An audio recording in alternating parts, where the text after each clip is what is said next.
জয় মা তারা। আজকে দেখি তারা মায়ের ভক্ত কারা কারা। অন্য সব ভিডিওতে তো তোমরা লাইক কমেন্ট করো, আজকে দেখি মা তারাকে কারা কারা ভালোবাসো। দেখো আজকে আমার দয়াময়ী মাকে তোমরা দর্শন করো। খুব জাগ্রত মা, সবসময় আমাদের অন্তরে থাকে। মাকে তোমরা মন থেকে ডাকো, যে যেখানে আছো ভক্তি করে মা তোমাদের সকলের মনে যত দুঃখ কষ্ট দূর করবে, কেউ এড়িয়ে যেও না।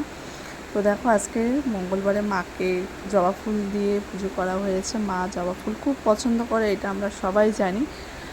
তোমরাও যখনই মাকে পুজো করবে প্রত্যেক শনি মঙ্গলবার করে জবা ফুল দিয়ে পুজো করবে, মা সন্তুষ্ট হন। দেখো বজরঙ্গলীকে দর্শন করো, মা কালীকে দর্শন করো।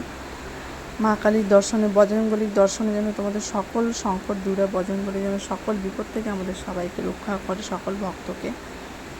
তোমরা কেউ এড়িয়ে যেও না, অবশ্যই কমেন্ট বক্সে লিখে যাও জয় শ্রীকৃষ্ণ মা তারা। দেখো বজরঙ্গলীকে জবা ফুল দেওয়া হচ্ছে। ভোলে বাবাকে দর্শন করো, ভগবান শ্রীকৃষ্ণ রাধারানীকে দর্শন করো। ঈশ্বরের দর্শনে মনে শান্তি পাওয়া যায়, কেউ এড়িয়ে যেও না। সবাই বলে জয় শ্রীকৃষ্ণ।